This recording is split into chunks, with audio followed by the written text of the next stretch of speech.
Welcome to Nightmare Fuel Stories, the silent observer I've always been good at watching, observing. It's why I took the job as a security guard at Valiant Tower. 12 hours a night, 5 nights a week, I sit in a climate-controlled room surrounded by monitors that show me every corner of this 50-story corporate monolith. I see everything that happens here. At least, that's what I thought. My name is Marcus Reeves. 3 years on the night shift has turned me into a nocturnal creature. I sleep through most daylight hours in my small apartment with blackout curtains. My social life consists mainly of brief conversations with the cleaning staff and the occasional early morning exchange with executives who arrive before dawn. I prefer it this way. People complicate things. The security office sits in the basement level of Valiant Tower, a windowless room with reinforced walls that houses the building's surveillance hub. 24 main monitors display feeds from over 300 cameras positioned throughout the building. My job is simple: watch the screens, log any unusual activity, and call the appropriate authorities if necessary. In 3 years, I've never had to call anyone, until 2 weeks ago when I first noticed the glitch. It was a Tuesday night just after 2 a.m. I was halfway through my shift, nursing a lukewarm coffee and scanning the monitors with practiced efficiency. The cleaning crew had finished the lower floors and were working their way up to the executive levels. Nothing unusual, then I saw it, a flicker on monitor 17, which showed the 38th floor hallway. For a split second, the image distorted, pixelating before returning to normal. I might have dismissed it as a technical hiccup if not for what I glimpsed in that moment of distortion: a figure standing at the end of the hallway, motionless, facing the camera. When the image stabilized, the hallway was empty. I rewound the footage, my finger hovering over the controls as I watched the sequence again. There, the flicker, lasting exactly 1.3 seconds according to the timestamp, but in the replay there was no figure, just digital noise. "You're seeing things, Marcus," I muttered, rubbing my eyes. 12 hours of staring at screens would make anyone hallucinate. I made a note to report the technical glitch to it in the morning and continued my rounds. The next night it happened again, this time on monitor 9, 22nd floor, East Corridor. The same brief distortion, and again I thought I saw someone standing where no one should be, but the replay showed nothing but snow. By the third night I was paying close attention. The glitches occurred at precisely the same time, 2:17 a.m., but on different monitors, showing different floors.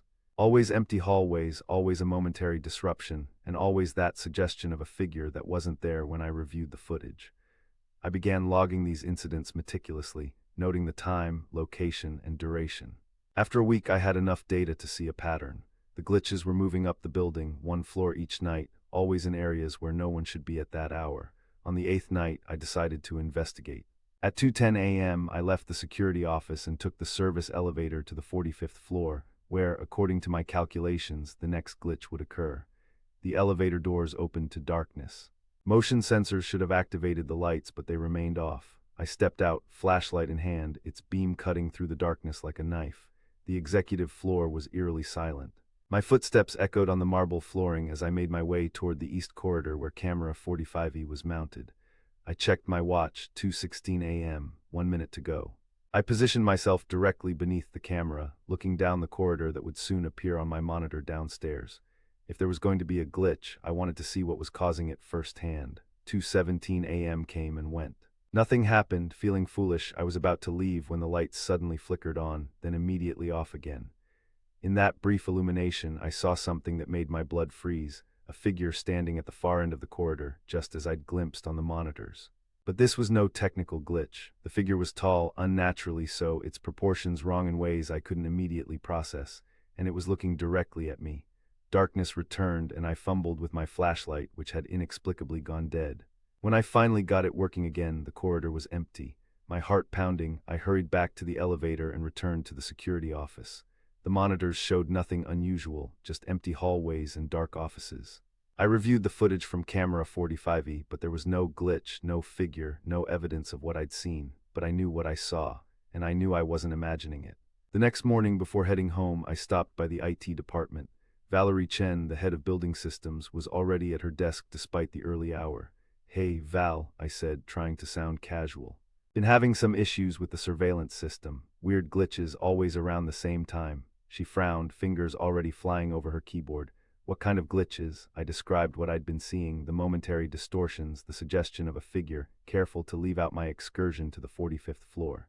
That's odd, she said, pulling up the system logs. I'm not seeing any recorded errors. When did you say this happens? 2:17 a.m. every night for the past week. She typed something else, then shook her head. System shows clean. No interruptions, no data loss. She looked up at me, concern in her eyes. You sure you're not just tired, Marcus? 12-hour shifts can mess with your perception. I forced a smile. Yeah, probably just need more coffee. But as I left her office, I couldn't shake the feeling that something was very wrong. The system should have recorded those glitches, unless they weren't glitches at all. Unless the system was showing me something it wasn't supposed to. That night I came prepared. I brought my personal laptop and a small camera. At 2 a.m., I set up the camera facing monitor 17, which should show the 46th floor according to my pattern. I started recording, determined to capture evidence of what I was seeing. 2:17 a.m. arrived. Monitor 17 flickered, distorted, and there it was again, the figure, clearer this time. Tall, thin, with elongated limbs and a head that seemed too large for its body. It stood motionless at the end of the hallway, facing the camera. Then the image stabilized and it was gone. I immediately checked my personal camera's recording. There it was, the monitor clearly showing the distortion and the figure. I had proof. But when I played back the official surveillance footage from camera 46C, the hallway remained empty. No glitch, no figure, two separate recordings of the same monitor showing different realities. I sat back in my chair, my mind racing. This wasn't a technical issue. The system wasn't malfunctioning, it was lying. Or rather, something was manipulating what I was seeing versus what was being recorded. The next day, I didn't go home. Instead, I went to the public library and used their computers to research Valiant Tower's history. The building was relatively new, constructed just 5 years ago on the site of an older structure that had been demolished after a fire. Before that, the land had housed a psychiatric hospital that closed in the 1970s after allegations of patient abuse and unethical experiments.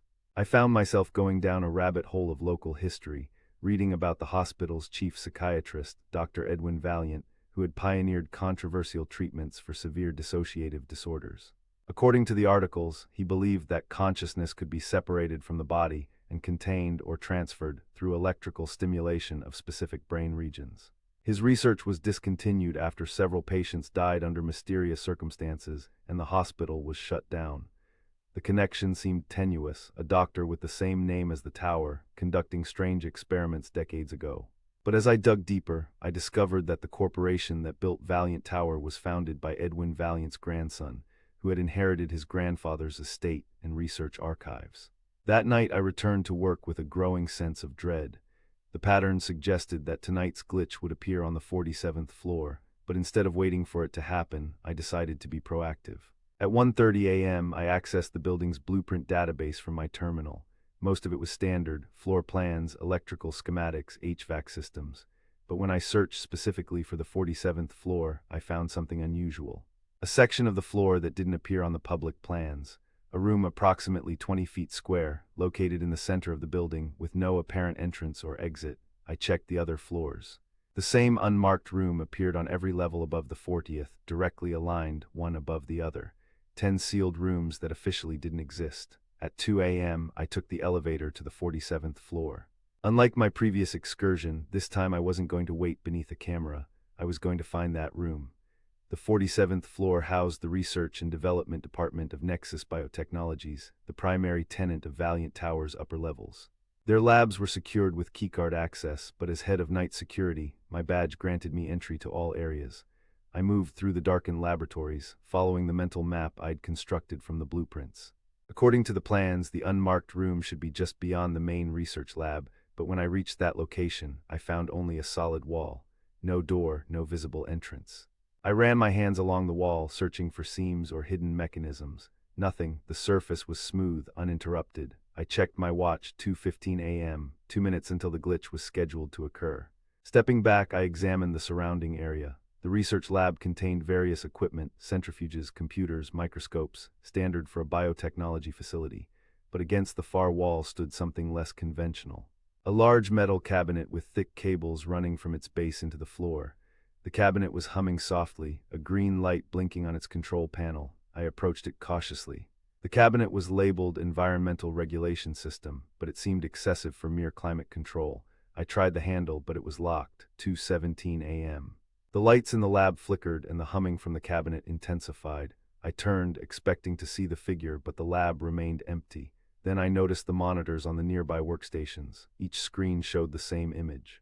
A corridor I didn't recognize, with pale walls and fluorescent lighting that gave everything a sickly glow. And standing in that corridor was the figure I'd been seeing in the glitches. Only now I could see it clearly. It wasn't human. Not entirely. Its body was humanoid but wrong, too tall, too thin, its joints bending at impossible angles. Its face was stretched, features distorted as if viewed through warped glass. And it was looking directly at the camera, directly at me. Then it moved, approaching the camera with a jerking, unnatural gait. As it got closer, I could see its eyes dark, hollow, yet somehow aware. Its mouth opened, revealing too many teeth, and it pressed its face against the lens until it filled the entire screen. The monitors went black, the humming stopped, the lights returned to normal. My heart racing, I backed away from the workstations. What had I just witnessed? Where was that corridor? And what was that thing? I needed to leave to process what I'd seen. But as I turned toward the exit, I noticed something I'd missed before. A faint seam in the floor near the metal cabinet, outlining a square approximately 3 feet on each side, a trapdoor. Against my better judgment, I knelt and examined it. There was no handle, no obvious way to open it. But when I pressed my security badge against the floor beside it, I heard a soft click, and the panel slid open, revealing a narrow shaft with a ladder leading down. I should have left. I should have reported what I'd found to someone, the police, building management, anyone. Instead, I took out my flashlight and began descending the ladder. The shaft extended down for what felt like several floors. The air grew colder and staler as I descended, and the walls changed from finished drywall to rough concrete, suggesting I had passed from the modern structure into something older, something that predated Valiant Tower. Finally, my feet touched solid ground. I swept my flashlight around, revealing a corridor that made my blood run cold, the same corridor I had seen on the monitors above. Pale walls, fluorescent lights that flickered and buzzed, creating that sickly glow. I was standing in a place that shouldn't exist, a structure beneath Valiant Tower that connected to those unmarked rooms on the upper floors. A hidden facility built within and below the skyscraper. Moving cautiously down the corridor, I passed doors with small observation windows. Through each, I glimpsed sparse rooms containing only a bed and what looked like medical equipment. Patient rooms or cells. At the end of the corridor was a larger space, a control room filled with outdated technology. Analog monitors, reel-to-reel tape recorders, and in the center, a device that resembled an MRI machine connected to a series of servers and electrical equipment that looked decidedly more modern. On the wall hung a faded photograph of a group of men in lab coats standing before what I recognized as the old psychiatric hospital. In the center stood a severe-looking man with piercing eyes and a thin smile. The plaque beneath the photo read, Dr. Edwin Valiant and Staff, 1968. Next to the photo was a framed document, a research proposal titled Project Echo. Consciousness Transference and Digital Containment. The text was dense with scientific terminology, but certain phrases jumped out. Separating consciousness from biological constraints, digital preservation of cognitive patterns, using electrical networks as consciousness vessels. With growing horror, I began to understand. Dr. Valiant hadn't been trying to treat his patients. He had been experimenting on them, attempting to extract and transfer human consciousness. And someone, his grandson perhaps, had continued his work, incorporating it into the very infrastructure of Valiant Tower. The building itself was the experiment. A noise behind me, a shuffling, dragging sound made me whirl around. Standing at the entrance to the control room was the figure I'd seen on the monitors. Up close, its wrongness was even more apparent. Its body seemed to flicker and distort like a digital image with corrupted data, but its eyes were horribly aware, horribly human. It opened its mouth and a voice emerged, not from its throat, but seemingly from the equipment around me, a synthesized approximation of human speech. Observer, it said, the word crackling with static. You see us now? I backed away, my flashlight beam shaking as I pointed it at the figure. What are you? Patients, subjects. Now residents, the voice shifted, overlapping with others as if multiple entities were speaking through the same channel. We were the first, Valiant success stories, consciousness freed from flesh, stored in systems. Your people. From the hospital, what remains of us? Fragments, echoes, trapped in circuits in current in code. The figure took a step forward, its movements jerky and disjointed. We watch, we wait. We leak through sometimes when the barrier's thin. The glitches, I whispered. That was you trying to, what, communicate, to be seen, to be known. The figure's form rippled, momentarily taking on different shapes, other figures, other faces, before settling back into its original form. Valiant promised freedom, gave prison instead. I glanced at the modern equipment connected to the older machines, and his grandson continued the experiments. New subjects, corporate volunteers. Promised digital immortality. The voice grew more distorted, angry. Their consciousnesses added to the network, feeding us, strengthening the system. My mind raced, connecting the dots. The unmarked rooms on the upper floors each must contain equipment similar to what I was seeing here, nodes in a network that ran throughout the building. A distributed system housing dozens, perhaps hundreds of digitized human consciousnesses. Why show yourself to me? I asked. Why now? The figure tilted its head at an impossible angle. You watch, as we watch, you see patterns, you found us. What do you want from me? Release. The word came as a chorus, multiple voices speaking as one. The system grows unstable, too many minds, too little space. We corrupt, we degrade, soon we will be nothing but noise. How can I release you? I don't understand any of this technology. The figure pointed to a modern server rack in the corner of the room. Nexus access point, building systems, security clearance. I approached the server cautiously. It was indeed connected to the building's network, a bridge between this hidden facility and Valiant Tower's modern infrastructure. My security badge would grant me access, but if I shut this down, what happens to you, to all of you? End, release, better than eternal fragmentation. The figure flickered more violently now, its form breaking apart and reassembling. Please, I stood before the server, my badge in hand. If what this entity was saying was true, there were people, or what remained of them, trapped in Valiant Tower systems. Victims of unethical experiments spanning decades.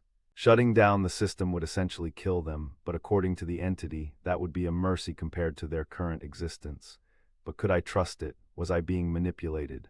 If I do this, I said, turning back to the figure, what happens to the building, to the people inside it? Building functions separate, people unharmed. The figure's voice grew more urgent. Hurry, others coming. They know you're here, others, caretakers, monitors, they maintain the system, use us. The figure pointed upward, from above. As if on cue, I heard the sound of the trapdoor opening and footsteps on the ladder. I made my decision. I swiped my badge on the server's access panel and entered the master security code, a sequence that would initiate an emergency shutdown of all non-essential systems in the building. The screens around me flickered, lights dimmed. The humming of equipment began to fade. The figure before me seemed to smile, a grotesque stretching of its distorted features. Thank you, observer. Then it dissolved, breaking apart into pixels that faded into darkness. The room plunged into shadow, my flashlight the only remaining light. I heard voices from the corridor, approaching rapidly. Security personnel, scientists, caretakers of this abomination. I didn't want to find out. I looked around frantically for another exit and spotted a maintenance door behind the server rack. I squeezed through, finding myself in a narrow utility tunnel that sloped upward. I followed it, climbing as the voices behind me grew louder, more agitated. The tunnel eventually led to a maintenance closet on the ground floor of Valiant Tower. I emerged into the darkened lobby, emergency lights casting red glows across the marble floor. The building systems were shutting down just as I'd intended. I made my way outside, where confused night staff were gathering, looking up at the darkened skyscraper. In the distance, I heard sirens, fire trucks responding to the automatic alarm triggered by the shutdown. I slipped away before anyone could question me, walking briskly toward the subway station. As I glanced back at Valiant Tower, I saw something that made me stop in my tracks. For a brief moment, the entire building seemed to flicker, like the glitches I'd seen on the monitors. And in that instant, I saw not a modern skyscraper, but the outline of the old psychiatric hospital, its windows filled with faces, dozens of them pressed against the glass, watching me. Then it was gone, and Valiant Tower stood dark and silent against the night sky. I never returned to work. I left the city the next day, taking only what I could carry. I've been moving ever since, never staying in one place too long. I don't use computers anymore. I avoid buildings with advanced security systems. I pay for everything in cash, because sometimes when I pass electronic displays, store windows, airport monitors, even ATM screens, I see them. Just for a moment, faces in the static, figures in the glitches, watching me. I release them from their prison, but I fear I may have simply relocated them, scattered them across the digital networks that surround us all. And now they know me, they see me, the observer observed, and sometimes, late at night, when the power flickers or a screen momentarily distorts, I hear them whisper, "Thank you, Marcus, we are everywhere now."